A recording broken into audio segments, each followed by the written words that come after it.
Gennady Golovkin. I am not even going to try to pronounce his middle name. I do not want to show any disrespect. I just cannot pronounce it. But what is next for the 40-year-old boxing legend? We are going to go over that today in today's video. Let's get right into it. Triple G just had one of his last fights against Canelo Alvarez, the trilogy, the great trilogy between these two. These two have shared the ring for 36 rounds and have given us three spectacular fights. Even though the third fight was not what we were expecting, it still was a great fight, and we still saw glimpses of the old Triple G with that amazing striking ability, that amazing offensive ability that he has in his arsenal. However, he did take a unanimous decision loss, and now we look forward and what is next for Triple G. Triple G, a two-time unified middleweight champion, a silver medal in the 2004 Olympics. He has done it all in many people's eyes. He has had a great and one of the most complete careers of all time in the sport of boxing as a middleweight and a super middleweight. You can argue he is one of the best middleweight slash super middleweights of all time. The one knock that on Triple G that he has not accomplished is he does not have that one defining win. What I mean by defining win is he does not have that one win against that other superstar that he has shared the ring with. You look at Canelo Alvarez, he has his win against Triple G in the second fight. You look at a guy like Tyson Fury, who has two defining wins, one against two against Deontay Wilder and one against Vladimir Klitschko. You look at Anthony Joshua, who has his career-defining win as well against Vladimir Klitschko. You can look at a guy like Buster Douglas, who had his defining win against Mike Tyson. You can look at Mike Tyson, all defining wins he has. Lennox Lewis, when he defeated Mike Tyson. You can look at Alexander Usyk, who has had two career-defining wins, two against Anthony Joshua and one against Tony Bellew. And for Triple G, I feel that is the one thing missing on his resume, is that one career-defining win. And I do believe in the first fight against Canelo Alvarez, he did win that fight, and it's really unfortunate that we did not get to see him accomplish that one spectacular win, because that was the one thing probably knocking on the door of him being a top 10 fighter of all time, was him being able to have that one defining win that he was unable to accomplish against Canelo Alvarez. I think it was a robbery. I think he won that fight clear. I think for sure it was a split decision, but I do think he won that fight fair and square. He won, but as we all know, it was a draw, and then Canelo won the second fight, and then Canelo won the third fight. And we could just see the age was there in the third fight. He was not as sharp. He was not as quick.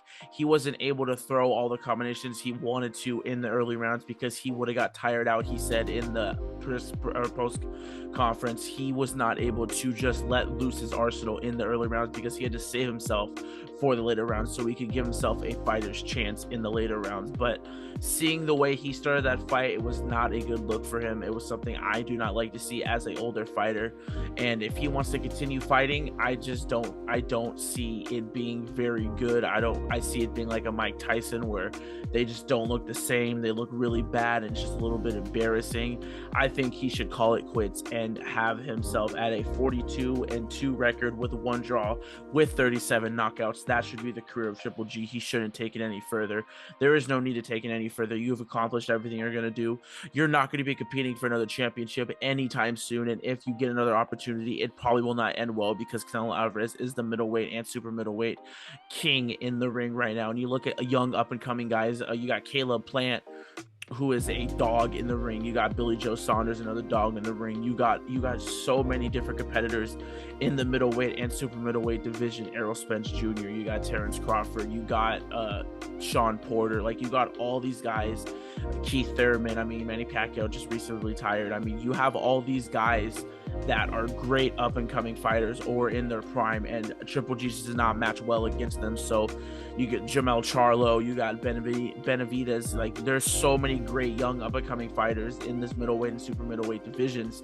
It's just I don't see Triple G having success against these guys, and I would be upset to see him go into the ring against these guys again, because I don't want to see him get hurt or ruin his legacy at all. I think he's had one of the perfect careers. I think he, in my opinion, won the fight against Canelo Alvarez in the first fight, and I think he should hang up the boots here, hang up the gloves here. He's had a great career. There's nothing else you need to try to accomplish in your career right now, so I would hang up the boots, call it quits, and just ride into the sunset as a world class fighter, as a world champion, as someone who the world respects a ton. Everybody thought you were going to get knocked down in that Canelo Alvarez trilogy fight. Canelo predicted a knockout early, and we saw Canelo land some big punches, and they didn't phase Triple G one bit. That is the champion I know. That is the warrior that I love, and I just don't want to see him get into that situation again and put himself in harm's way. I think he's had a great career. I think he's going to really look at this fight and be like, man, I really wasn't the same what I used to be in the first two fights. I really didn't give it all that I could have. And I think he's going to be like, I've had enough. I want to call it quits. And I think that is the perfect situation for him. And I think no one's going to knock you for retiring now. The only thing people are going to knock you for is not having that career defining win. But in a lot of people's eyes, you have that career defining win against Canelo Alvarez, because even though it was a draw, a lot of people give you that victory. So what an amazing career Triple G has had. I hope he takes this very seriously and considers the retirement. I think it's the best scenario for him. Obviously, I love to see him fight. I love the style. He, in my opinion, has the best chin in boxing of all time. And I think that Triple G is one of the best fighters of all time. And I think he should strongly consider just hanging them up and moving on with his life, because he has had an amazing career and there's nothing else you need to accomplish in the middle and super middleweight division. But that's all I got for you guys today. I hope you guys did enjoy this video. If you guys did, please be sure to leave a like down below, subscribe if you are new, comment new video ideas you guys want to see on this channel, and I will see y'all next time. It's been Evan, and peace.